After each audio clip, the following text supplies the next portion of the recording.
Perinthalmanna MLA Najeeb കാന്തപുരമാണ് നമ്മോടൊപ്പം ഉള്ളത്. Sir, ഇപ്പോൾ കലോത്സവത്തിന്റെ അവസാന ദിനമാണ് ഇന്ന്. സ്വർണ്ണക്കപ്പ് ആരടിക്കുന്നുള്ള ചർച്ചകളൊക്കെയാണ് ഫുള്ള് സജീവമായിട്ടുള്ളത്. ഇപ്പോൾ സാറിന് അങ്ങനെ എന്തെങ്കിലും കലോത്സവ ഓർമ്മകളൊക്കെ ഉണ്ടോ? കലോത്സവ ഓർമ്മകൾ പറയുന്നതിന് മുമ്പ് എനിക്ക് ഏറ്റവും വലിയ സന്തോഷം ഇന്നലെ നടന്ന മാപ്പിളപ്പാട്ട് മത്സരത്തിൽ പെരിന്തൽമണ്ണയിലെ 9ാം ക്ലാസ്സുകാരിയാണ് 1ാം സമ്മാനം നേടിയത്. അമ്മാനി എന്ന് പറയുന്ന പെൺകുട്ടി. അത് എൻ്റെ ഏറ്റവും വലിയ സന്തോഷമാണ്. പിന്നെ എല്ലാവർക്കും ഒരു കലോത്സവ ഓർമ്മ ഉണ്ടാവുമല്ലോ. കാരണം മലയാളിയെ സംബന്ധിച്ചിടത്തോളം നമ്മൾ കടന്നു വന്ന ഏറ്റവും സന്തോഷകരമായൊരു മൊമെൻ്റ് അല്ലേ കലോത്സവം. പ്രധാനമായിട്ടും ഞാൻ ശരിക്കും ഒരു കവിയാവേണ്ട ആളായിരുന്നു. എൻ്റെ ഒരു 8ാം ക്ലാസ് മുതൽ കവിത എഴുതാൻ തുടങ്ങിയിട്ടുണ്ട്. 9ാം ക്ലാസ്സിൽ എൻ്റെ ആദ്യത്തെ കവിത പ്രസിദ്ധീകരിച്ച് വന്നിട്ടുണ്ട്. കലോത്സവങ്ങളിൽ ജില്ല വരെ എനിക്ക് പോകാൻ പറ്റിയിട്ടുള്ളൂ.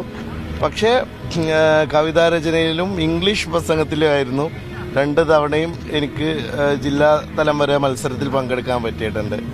പക്ഷേ ഞാനൊരു കുട്ടിയെന്ന ഓർമ്മ അതാണെങ്കിൽ ഒരു പിതാവെന്ന നിലക്ക് എൻ്റെ 2 മക്കളും 2 സ്റ്റേറ്റ് കലോത്സവത്തിലെ വിന്നേഴ്സായിരുന്നു വിത്ത് എ ഗ്രേഡ്.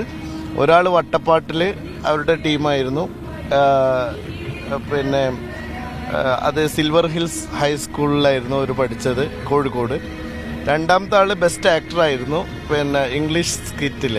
അപ്പോൾ അത് രണ്ടും എൻ്റെ പിതാവെന്ന നിലയിലുള്ള ഓർമ്മയാണ്. സാർ, അങ്ങനെ എഴുതിയ ഏതെങ്കിലും കവിതകളൊക്കെ മീഡിയ വണ്ടി പ്രേക്ഷകർക്ക് വേണ്ടി ഒന്ന് പാടാമോ? ഞാൻ യഥാർത്ഥത്തിൽ ഇപ്പം ലാസ്റ്റ് പാടുക നിലാവേ എന്ന ഒരു മലയാളം ഗസൽ സംഗീത ആൽബമായിട്ട് പുറത്തിറക്കി 10 വർഷങ്ങൾക്ക് മുമ്പാണ്. അന്ന് MT വാസുദേവൻ നായരായിരുന്നു അത് പ്രകാശനം ചെയ്തത്. M ജയചന്ദ്രൻ പാടിയ ഒരു പാട്ടുണ്ട്. അതിൽ വളരെ പ്രധാനപ്പെട്ട ഗായകരൊക്കെ പാടിയിട്ടുണ്ട്. സുജാത പാടിയിട്ടുണ്ട്, വേണുഗോപാൽ പാടിയിട്ടുണ്ട്. അതിലെ ഒരു പാട്ട് ശരിക്കും നമ്മുടെ മനുഷ്യൻ്റെ ഒരു ജീവിതത്തിൻ്റെ, നമ്മൾ എത്ര ഉയരങ്ങളിലേക്ക് പോകുമ്പോഴും നമുക്ക് അനുഭവപ്പെടുന്ന ഒരു മഹാശൂന്യത ഉണ്ട്. അതേക്കുറിച്ചാണ്. അത് ഞാനൊന്ന് ട്രൈ ചെയ്യാം. പാടാൻ എനിക്ക് പറ്റില്ല, എന്നാലും ഞാൻ ആ ഒരു വാക്ക് പറയാം. ഇത്രയേയുള്ളുവെന്നറിയുവാൻ നമ്മൾ എത്ര ദൂരം നടന്നു, ഇത്രയേയുള്ളുവെന്നറിയുവാൻ നമ്മൾ എത്ര ദൂരം നടന്നു, കൊന്നും കൊടുത്തും പരസ്പരം തോൽപ്പിച്ച് എത്ര കാലം നമ്മൾ കഴിച്ചു.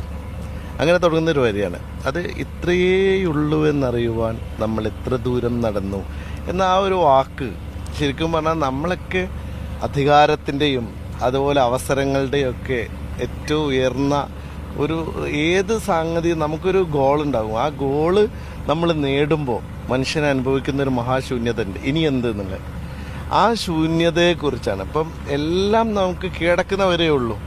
ഏത് കൊടുമുടിയും കീഴടക്കുന്നവരേ ഉള്ളൂ മനുഷ്യൻ്റെ ഒരു പിന്നെ അതിനു വേണ്ടിയുള്ള സ്വപ്നം.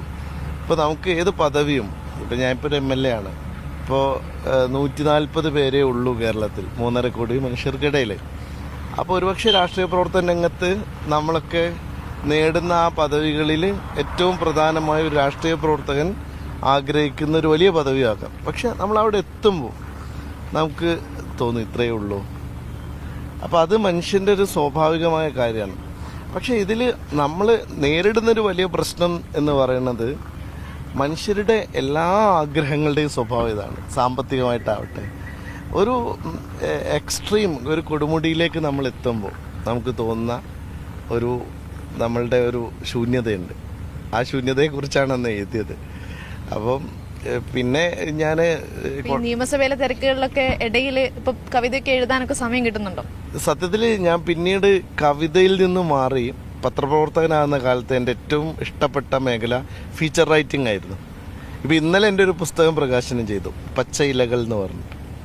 അത് പല കാലങ്ങളിലായിട്ട് എഴുതിയ ഒരു ഫീച്ചർ ടൈപ്പുള്ള ലേഖനങ്ങളുടെ സമാഹാരമായിരുന്നു.